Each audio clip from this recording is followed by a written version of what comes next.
Dumelang.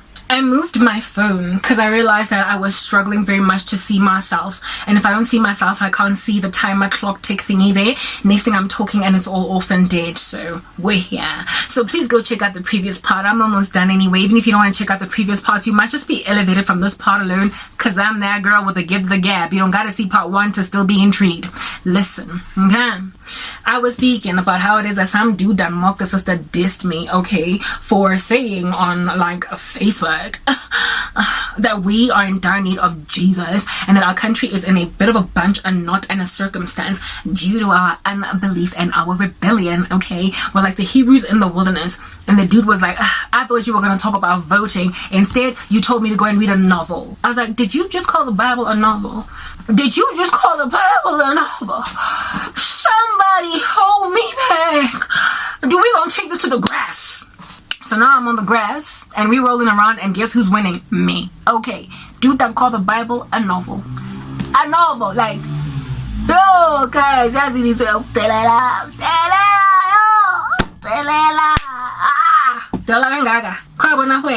only in South Africa. These dudes out here in these streets before got GBV to a point where they be calling a godly woman a novelist, or a woman that just loves to read novels.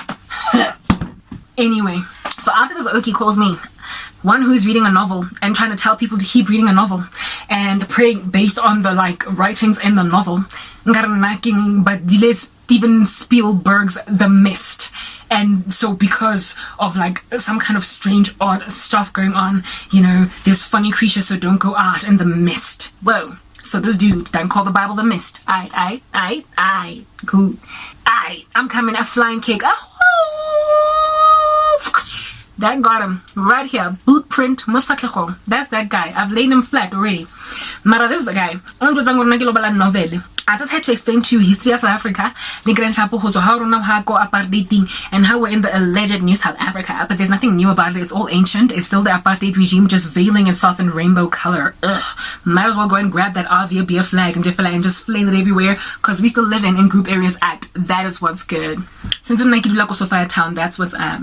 Since I'm in my life thing, gets her in the say, hey, that's what's up. But don't nobody believe, don't nobody want to see it, because y'all be thinking you're free. You so blind. You are living in a dystopia.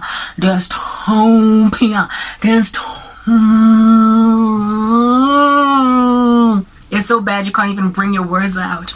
And yet, you think you be good, you've arrived, you be peaches, and you are stellar. And I'm like, a dystopia. And then somebody tells me I'm reading a novel. Okay. So this dude that be thinking that the Bible is a novel written by excellent novelists. So compilation of Steven Spielberg, Roald Dahl, give me Daniel Steele. Yeah, I can say, but I'm trying to find all different kinds of old school novelists, because the Bible is kind of old. This dude be thinking this is a compilation of like a whole bunch of novelists. Jeremiah was a novelist. The conscious dude, like, yeah, Paul Popper, like novelist. Yeah, don't tell me about epistles. It's a novel. Yo, okay. So this dude be calling my Bible a novel, and I'm like, on Facebook by an ignoramus. The fool says in his heart there is no God. He's a fool, but the thing is, I'm a foolish one and calling a reading stupid book. This dude, I'm here explaining to him that voting is not going to do absolutely anything for this crisis in this country. Understand that what Nelson Mandela ushered in was an unjust regime, having left an original unjust regime. And now, these many years down the line, there has been no improvement. Electrical infrastructure is a bust. Our streets are caving in. I don't know how many times I have to be like, ouch, ouch, ouch, when I'm driving on the road, just because I done mistakenly dove into a pothole, and I am scared that my tire has, like, I don't know, bust or something, and I have to drive for like another 500 meters to be sure that my tire is still okay.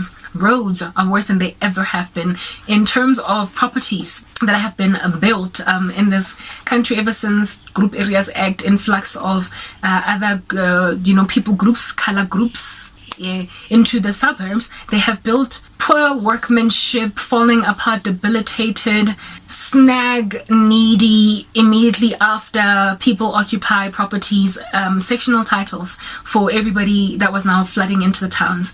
And this is something that could have been regulated by the government, but it is not. So South Africa's build infrastructure, basically the residential properties don't have the same durability as they did in the days of apartheid. You would imagine that since we have come out of that oppressive regime, that everything should be better now because everybody's holding hands, you know, kumbaya my lord, kumbaya, kumbaya my lord, kumbaya, kumbaya. Since everything now in the logo has a Zulu word in it, because you know we're a rainbow nation, we're all diversified now. You would imagine that thanks to all of that diversification, that we would have a much stronger, never mind electrical and road infrastructure, but also residential property infrastructure. But instead, our houses are falling apart real fast, real quickly.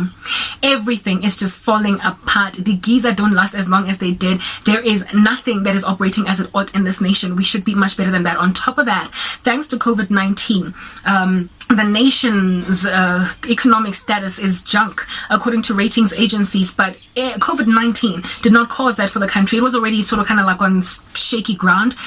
It was already being put together by sticky tape. It's just that COVID-19 exposed that which was already just falling apart and cracking at the seams. The building that was already bad workmanship about to pile in and collapse to the ground. It just collapsed because of a lockdown, you know, that took away from people jobs. And so the economy bled out, where before it was already internally bleeding. It's just that the person was walking up and down like thinking that they're healthy, and now it's passing out from like I said, it's bleeding out. So everything is a mess. Like I said, it is the most unequal society in the world, voted that.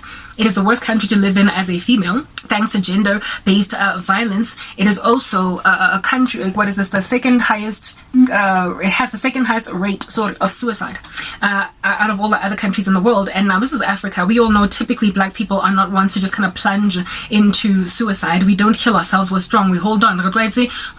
Systematic oppression has made sure that we stay alive no matter what happens, but like we're dropping dead. It's a country in Africa that has got the second highest suicide rate in the world. It signed itself over to the devil. There is something ominous in this country. On top of that, ancestral worship is like through the roof. All different kinds of funny little spiritualities. The country started out Christian. Well, it ain't anymore.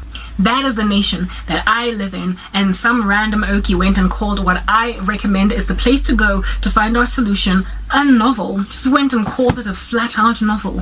I dare you to go and find words inside as a novelist, all right, and a novelist's book that are a double-edged sword, sharper than it, able to separate between bone and marrow, soul and spirit. I dare you to be quickened by the words of Steven Spielberg in a horror novel. I dare you. I dare you. Instead, you are calling this living word, who is Christ himself, a novel. How about you go to heaven, knock on there, have Christ open the door and be like, hey, guess what? You're a novel. You are a novel. Die, dirty rat, die. Except come forth, Lazarus, and live.